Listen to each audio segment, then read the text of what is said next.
Have business transformations been enhanced by recent trends such as the sharp rise in inflation and supply chain shortages? Most certainly, yes.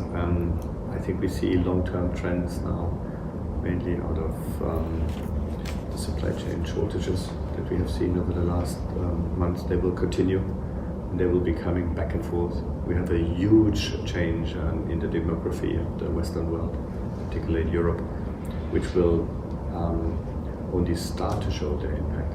We're only beginning to see the impact. And it's a bit overshadowed by the war events that we're currently seeing, but in fact, these mega trends will influence restructuring most heavily, and digitalisation. We're just starting to see a new wave of digitalisation. If the underlying trends, demographics, supply chain and energy uncertainties and digitalisation have been major drivers of business transformations, what will be the main business sectors involved in transformations activities in 2023?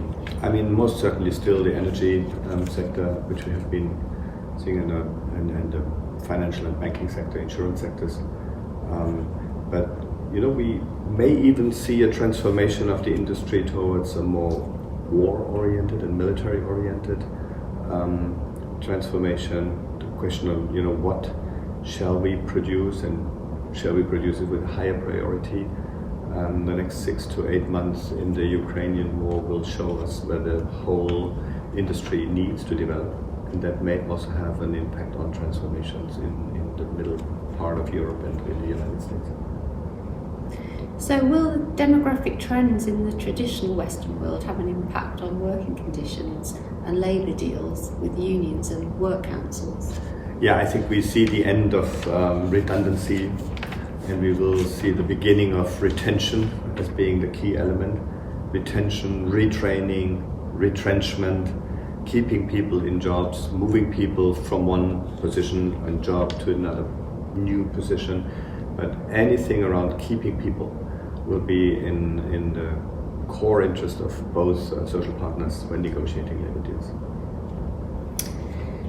Will digitalisation trends have an impact on what we understand labour laws should focus on? I do think so, because as we see digitalisation move on, there will always be people outside of traditional labour markets who will handle this part of the business. And we will see a certain shift in what we define as being an employee. Our current definition of the 55-year-old white collar person being protected by labor laws may potentially shift to more fragmented people basically around us, surrounding us and doing work nobody wants to do, or doing work from home.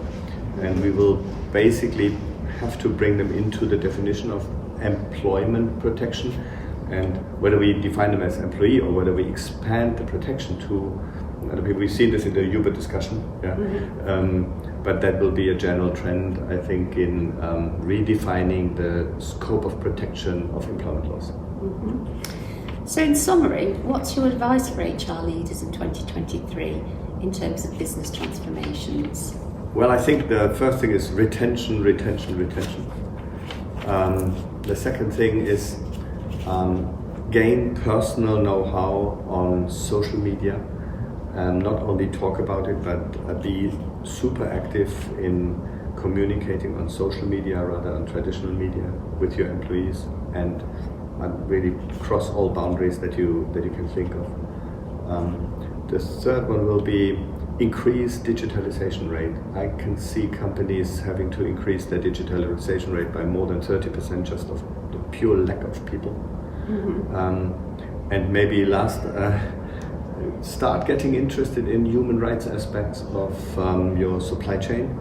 Many people who work around you bring food, lorry drivers to come to your premises are part of your supply chain, and you will have to be taken on responsibility for their well-being, for their proper treatment, and for human rights aspects around these fragmented jobs that surround our factories, our office buildings, and we will not see it as employees. It's not about increasing the headcount, but it's taking them seriously in their well-being, in the way they are being dealt with, and make them part of your community.